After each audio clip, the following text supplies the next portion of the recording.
Salut tout le monde, c'est Thibaut et aujourd'hui on se retrouve pour parler du troisième chapitre de The JoJo Lands, nommé À la recherche du diamant dans la villa. Ce troisième chapitre suit directement la fin du second, où on avait découvert l'apparition de Rohan dans la 9ème partie.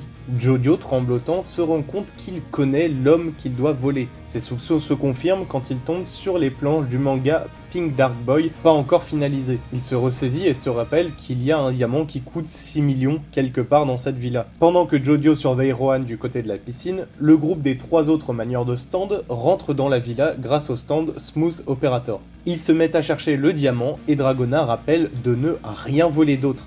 Et évidemment, avant qu'elle le dise, Pako et Usagi avaient déjà leurs bras et leurs sacs remplis de plein d'autres objets chers. Ils se mettent à chercher où peut bien être caché un coffre-fort, mais finissent par tomber sur une sorte de laboratoire avec un sol jonché de roches volcaniques. Au même moment, Jojo remarque sur la tablette de Rohan plein de photos concernant les volcans, la lave et tout cet univers. Et je sais pas si vous vous rappelez la couverture du tout premier chapitre de The JoJo Land, mais on aperçoit Jojo et Dragona sur un voilier en direction d'un volcan en éruption volcanique.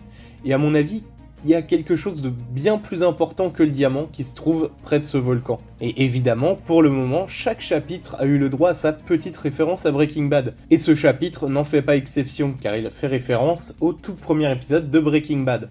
Non, ça c'est une fiole jaugée, tu peux pas chauffer dans une fiole jaugée. Eh si, je le fais moi. Non, tu le fais pas, on le fait pas, une fiole jaugée, c'est pour faire les mélanges et les titrages. On l'expose pas à la chaleur. Ça convient pas à la chauffe. Si on veut chauffer, on se sert que de ce genre de ballon. Enfin, t'as rien retenu de mes cours de chimie ou quoi? Jojo continue de scroller dans les photos et détail qui peut paraître anodin, mais on voit Beikin, le chien de Rohan, qu'on a pu voir dans différents épisodes de The Spock Kishibe Rohan. Et ce détail me fait me questionner sur les événements des aventures dans ces spin-offs. Est-ce que tout ça ne se passerait pas dans le même univers que la partie 9 ?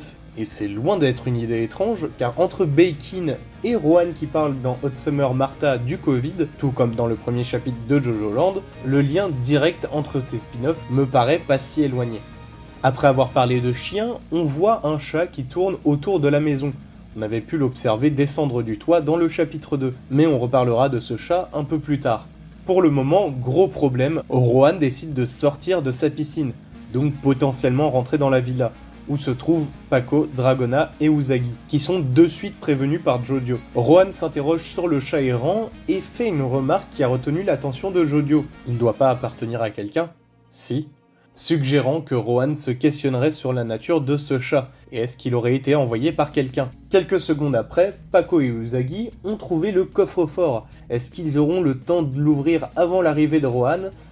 Dragona tente quand même le coup grâce à son stand. Jojo arrive à distraire Rohan grâce à la pluie de November Rain qui fait pleuvoir sur la terrasse pour que Rohan fasse marche arrière et décide de récupérer les affaires qu'il avait laissées. Il a clairement remarqué que quelque chose n'allait pas avec cette pluie. Le chat décide de rentrer à l'intérieur, ce qui détourne encore une fois de plus l'attention de Rohan, et pendant ce temps, le coffre-fort peine à être ouvert, ayant un verrou très solide. Le chat passe dans le couloir près des voleurs, puis le verrou cède enfin. Le diamant est sous leurs yeux, mais à côté de ce diamant se trouve encore une fois de la lave refroidie. Et je me demande si toute cette roche n'aurait pas un rapport avec les humains de pierre qui ont été omniprésents dans la partie 8. Le butin étant en leur possession, ils sortent du labo quand tout à coup quelque chose s'est enroulé autour de la cheville de Pako, se resserre de plus en plus. Dragona s'en approche puis se fait happer avant que le fil arrive en direction d'Usagi, qui l'évite en sautant par-dessus. Les 2 autres voleurs se demandent si c'est une sorte de système de sécurité, mais Usagi se rend compte d'une chose, que quand le chat a traversé le couloir, le fil est apparu au même moment. Le chat serait donc probablement un manieur de stand. Et pour finir ce chapitre, Rohan se rend compte que quelque chose ne tourne définitivement pas rond avec ce chat errant, mais surtout avec cette pluie, qui n'a pas vraiment l'air naturel. Donc, d'où peut-elle venir? Jojo prévient ses coéquipiers que Rohan est le genre de personne qui les voit.